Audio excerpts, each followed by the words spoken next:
प्यारे बच्चों, आज हम क्लास 6 की कविता वह चिड़िया जो करेंगे, जिसके कवि हैं केदारनाथ अग्रवाल।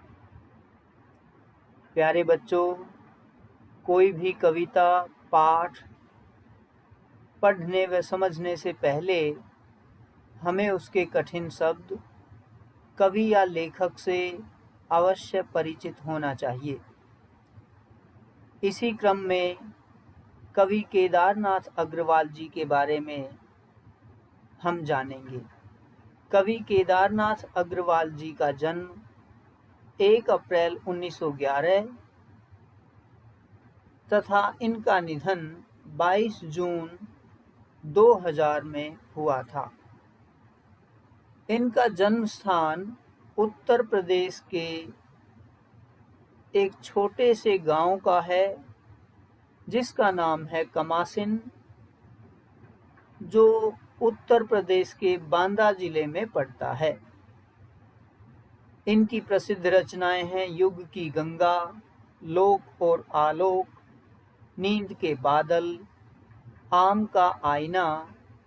लेकिन प्रमुख रूप से इनका जो काव्य संग्रह है वो है फूल नहीं रंग बोलते हैं। प्यारे बच्चों, केदारनाथ अग्रवाल जी का इलाहाबाद से विशेष संबंध रहा है और परिमल प्रकाशन के मालिक इनको बड़ा विशेष आदर देते थे। इसी क्रम में जब इनके पास दूसरे पब्लिशर आते थे, दूसरे प्रकाशक आते थे, तो उनको ये ना बोल देते थे और अपनी सारी रचनाओं का प्रकाशन परिमल प्रकाशन से ही करवाते थे।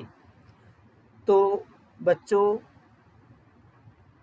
ये क्लास 6 का पहला पाठ है। पहले पाठ में इस कविता के 3 बंद हैं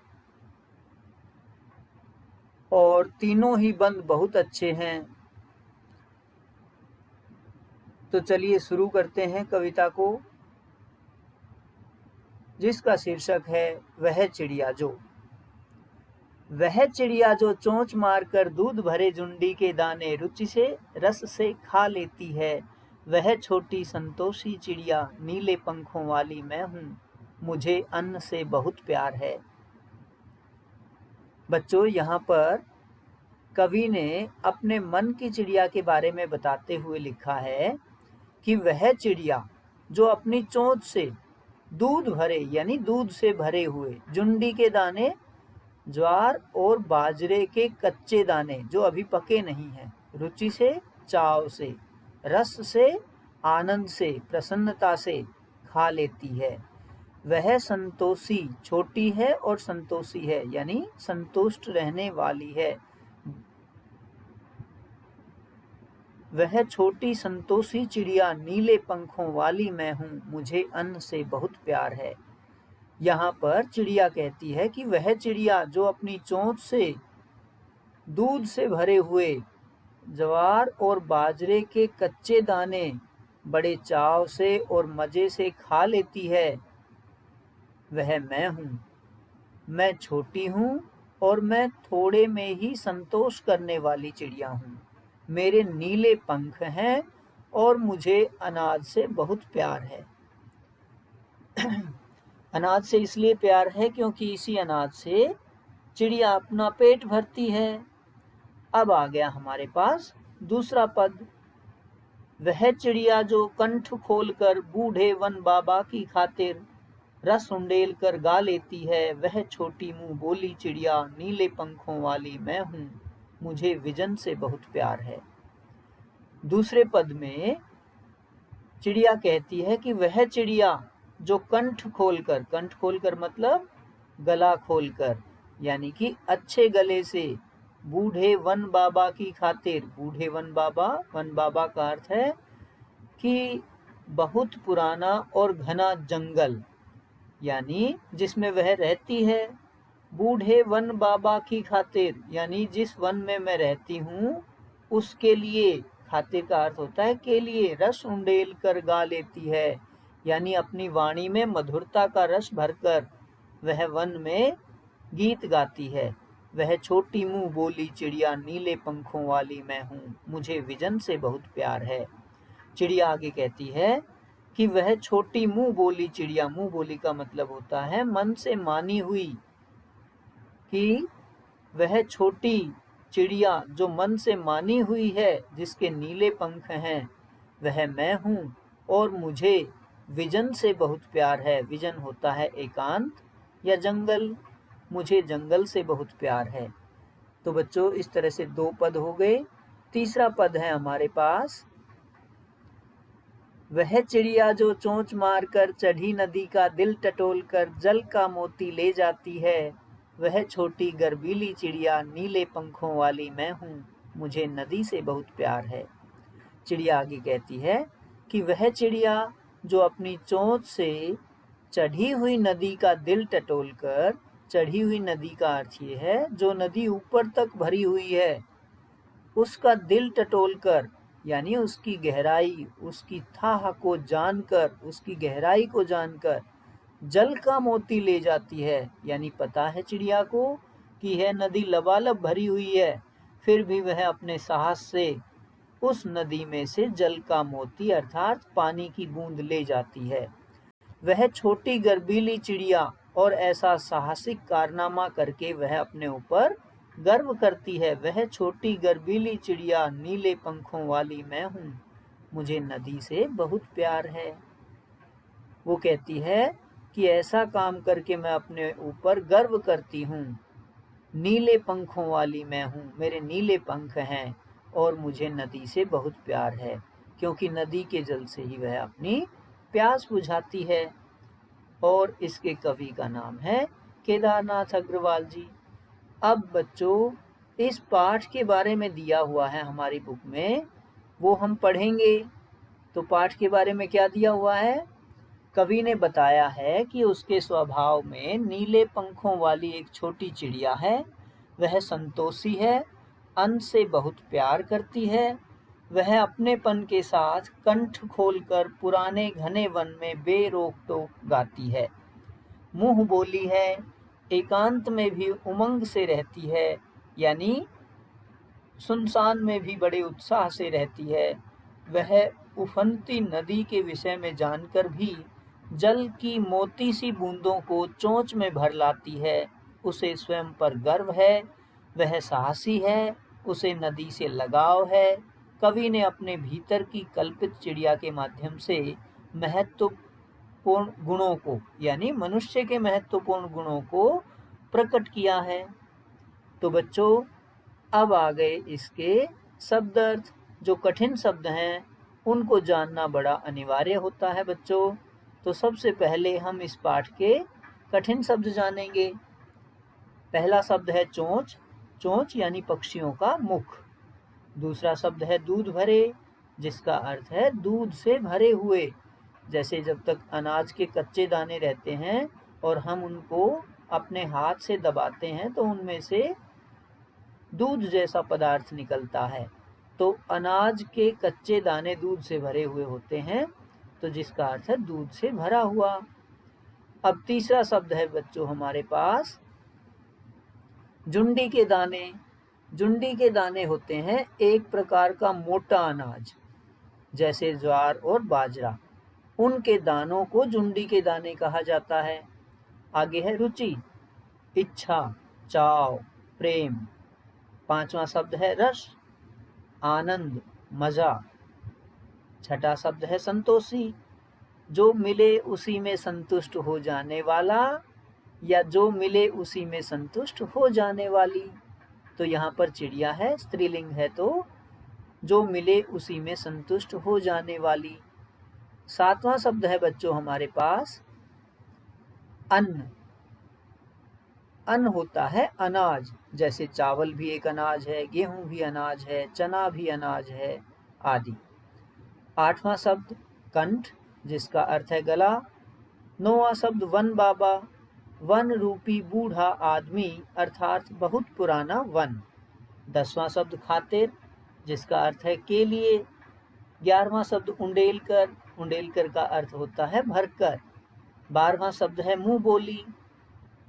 मुंह बोली का अर्थ है मन से मानी हुई, वचन द्वारा स्थापित किया हुआ संबंध। जैसे कई बार आपने सुना होगा बच्चों, मुंह बोली बहन, मुंह बोला भाई, यानी जो हमारा सगा भाई या खून के रिश्ते का भाई तो नहीं है, लेकिन हमने उसे मन से मान लिया है, तो उसे हम कहते हैं मुंह बोला भाई या मुंह बोली बहन। तो मुंह बोली का अर्थ होता है मन से मानी हुई, वचन द्वारा स्थापित किया हुआ संबंध। बच्चों आगे है 13वां शब्द। 13वें शब्द का अर्थ है एकांत, वन। और 13वां शब्द है हमारे पास विजन। विजन का अर्थ है एकांत, वन। 14वां शब्द है चढ़ी नदी, यानी उफनती हुई नदी, ऊपर तक भरी हुई नदी। बच्चों आगे 15वां, 16वां और 17वां, 17 कठिन शब्दों के अर्थ मैंने यहाँ पर आपको बताए हैं। 15वां शब्द है टटोलना। टटोलना का अर्थ है जान लेना या पता लगा लेना। 16वां शब्द है जल का मोती, जिसका अर्थ है पानी की बूंद। और 17वां शब्द है गर्वीली, अपने ऊपर गर्व करने वाली। तो बच्चों इस तरह से इस पाठ के हमने शब्दार्थ किए। बच्चों अब शब्दार्थ से आगे पाठ्य पुस्तक में प्रश्न अभ्यास दिया हुआ होता है, और इसमें पहला प्रश्न हमारे पास दिया हुआ है बच्चों, कविता पढ़कर तुम्हारे मन में चिड़िया का जो चित्र उभरता है उस चित्र को कागज पर बनाओ। तो हम इसका उत्तर लिख सकते हैं, कविता पढ़कर हमारे मन में निम्नलिखित चित्र उभरते हैं। वह चिड़िया नीले पंखों वाली है, चिड़िया जंगल में रहकर मधुर स्वर में गाती है, वह बहती व चढ़ी नदी का पानी पीती है, चिड़िया का आकार बहुत छोटा है, उसे स्वतंत्र रहना बहुत पसंद है। इन सब विशेषताओं को ध्यान में रखकर विद्यार्थी चिड़िया का चित्र बनाएंगे। बच्चों आगे है हमारे पास प्रश्न संख्या 2।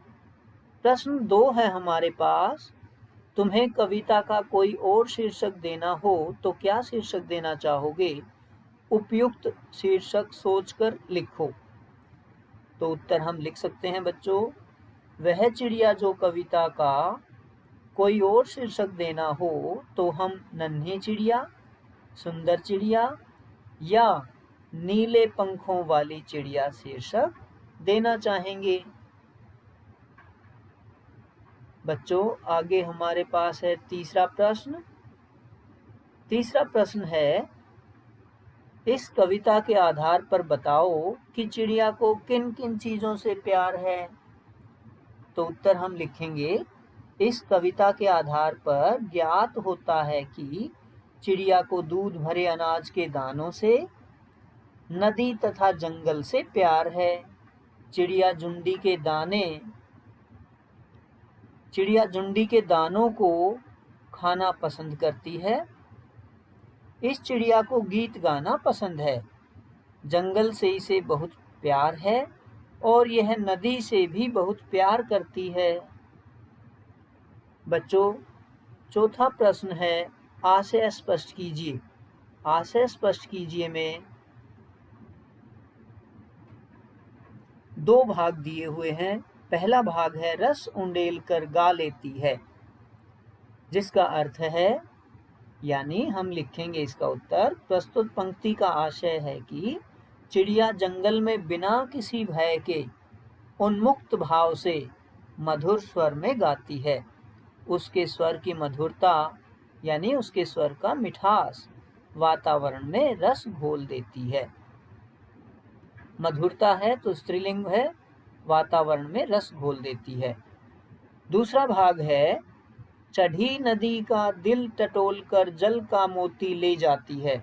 बच्चों इसका उत्तर हम ऐसे लिखेंगे,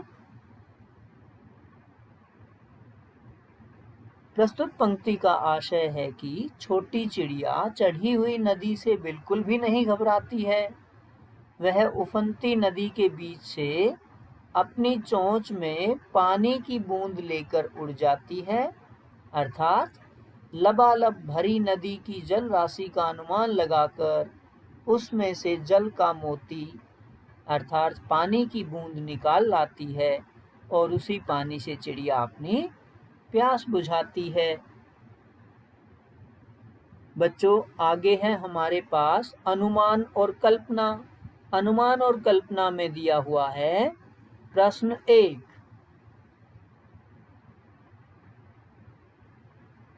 कवि ने चिड़िया का नाम नहीं बताया है, यानी कवि ने जिस चिड़िया का यहाँ पर वर्णन किया है उसका नाम नहीं बताया है। तो लिखा है कवि ने नीली चिड़िया का नाम नहीं बताया है, वह कौन सी चिड़िया रही होगी। इस प्रश्न का उत्तर जानने के लिए पक्षी विज्ञानी सालिम अली की पुस्तक भारतीय पक्षी देखो, यानी एक लेखक हैं सालिम अली, उनकी एक पुस्तक है जिसका नाम है भारतीय पक्षी। तो हमसे कहा गया है कि उस पुस्तक को हमें देखना चाहिए, पढ़ना चाहिए।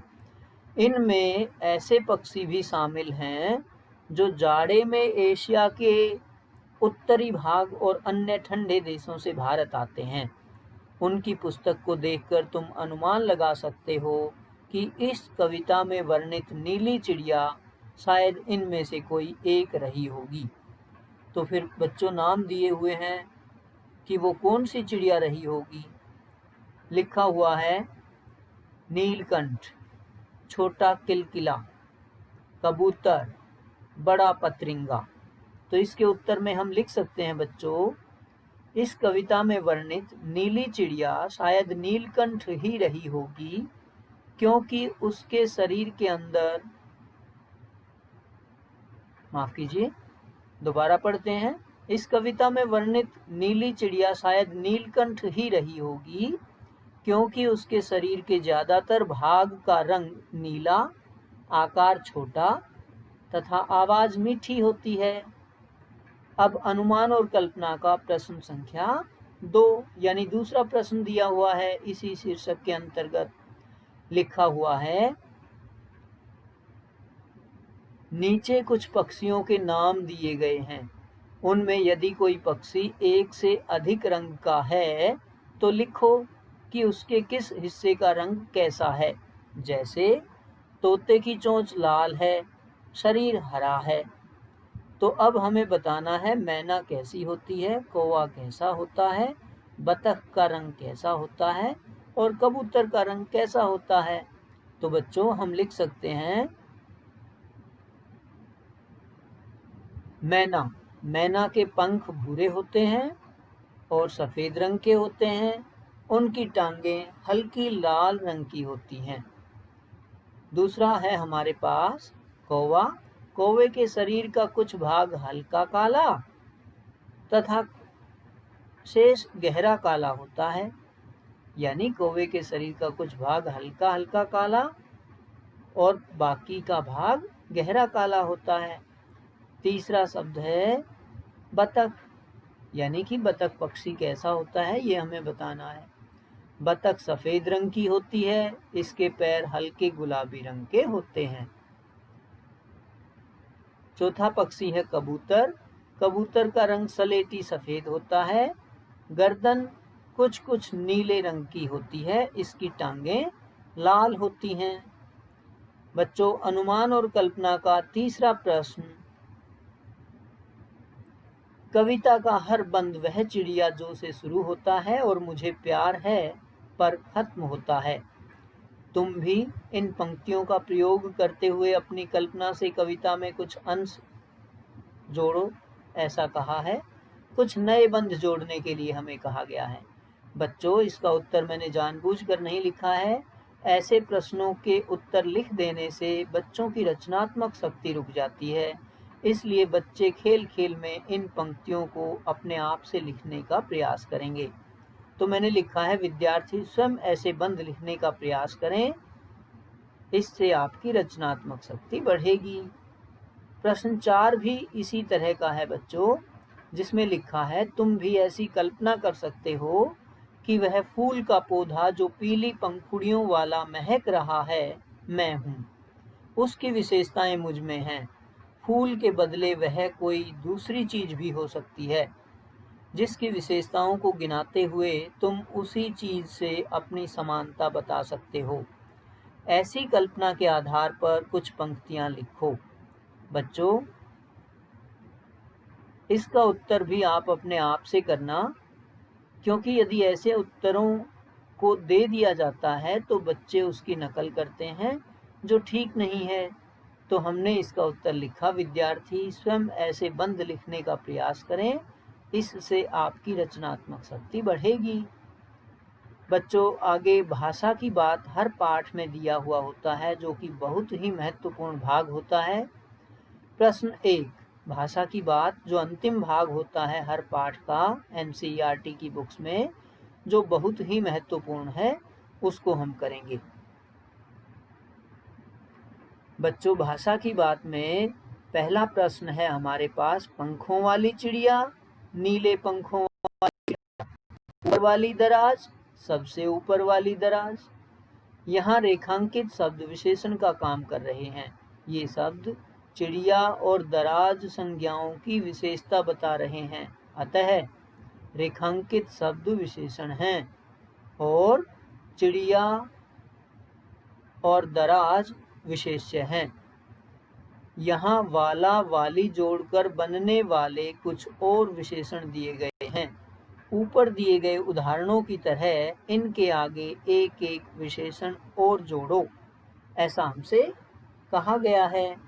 बच्चों, यहाँ समझने वाली ये बात है कि चिड़िया विशेष्य है, पंखों वाली विशेषण है, ऊपर वाली विशेषण है, दराज विशेष्य है। विशेष्य वह होता है जिसकी विशेषता बताई जाए, और विशेषण वह होता है जो किसी संज्ञा या सर्वनाम की विशेषता बताता है। बच्चों, तो हम यहाँ पर करेंगे, दिया हुआ है मोरों वाला बाग, हमने इसके आगे लिख दिया रंग बिरंगे मोरों वाला बाग। फिर दिया हुआ था पेड़ों वाला घर, हमने इसके आगे लिख दिया हरे भरे पेड़ों वाला घर। फिर हमारे पास है फूलों वाली क्यारी, हमने लिख दिया गुलाबी, और फिर नया बन गया गुलाबी फूलों वाली क्यारी। फिर आगे दिया हुआ है स्कूल वाला रास्ता, और हमने लिख दिया बच्चों पुराने स्कूल वाला रास्ता। आगे लिखा हुआ है हंसने वाला बच्चा, और हमने इसके लिए विशेषण लिख दिया बहुत हंसने वाला बच्चा। आगे लिखा हुआ है मूंछों वाला आदमी, और हमने लिख दिया लंबी मूंछों वाला आदमी। तो बच्चों, हमने क्या किया, खाली जगह में, रिक्त स्थान में विशेषण लिख दिया। अब आगे आ गया हमारे पास प्रश्न संख्या 2, यानी भाषा की बात में दूसरा प्रश्न। वह चिड़िया जुंडी के दाने रुचि से खा लेती है, वह चिड़िया रस उंडेल कर गा लेती है। इन पंक्तियों में, यानी कविता की इन पंक्तियों में मोटे छापे वाले शब्दों को ध्यान से पढ़ो। पहले वाक्य में रुचि से, खाने के ढंग की, और दूसरे वाक्य में रस उंडेल कर गाने के ढंग की विशेषता बता रहे हैं, अतः ये दोनों क्रिया विशेषण हैं। बच्चों, विशेषण और क्रिया विशेषण अलग अलग होते हैं, इनका हमें ध्यान रखना है। विशेषण हमेशा विशेषता बताते हैं संज्ञा और सर्वनाम की, और क्रिया विशेषण जो हैं वो विशेषता बताते हैं क्रिया की, यानी वाक्य में जो काम हुआ है, जो क्रिया हुई है, वह किस तरह से हुई है, कितनी हुई है, कहाँ हुई है, इत्यादि के बारे में बताने वाला शब्द क्रिया विशेषण कहलाता है।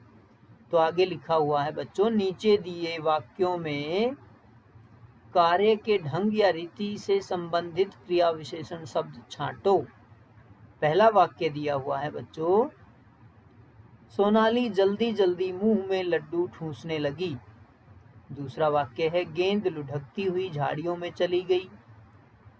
तीसरा वाक्य है भूकंप के बाद जनजीवन धीरे धीरे सामान्य होने लगा। चौथा वाक्य है कोई सफेद सी चीज धप से आंगन में गिरी। टॉमी फुर्ती से चोर पर झपटा। तेजिंदर सहम कर कोने में बैठ गया। आज अचानक ठंड बढ़ गई है। बच्चों, इनके अलग से उत्तर दिए हैं।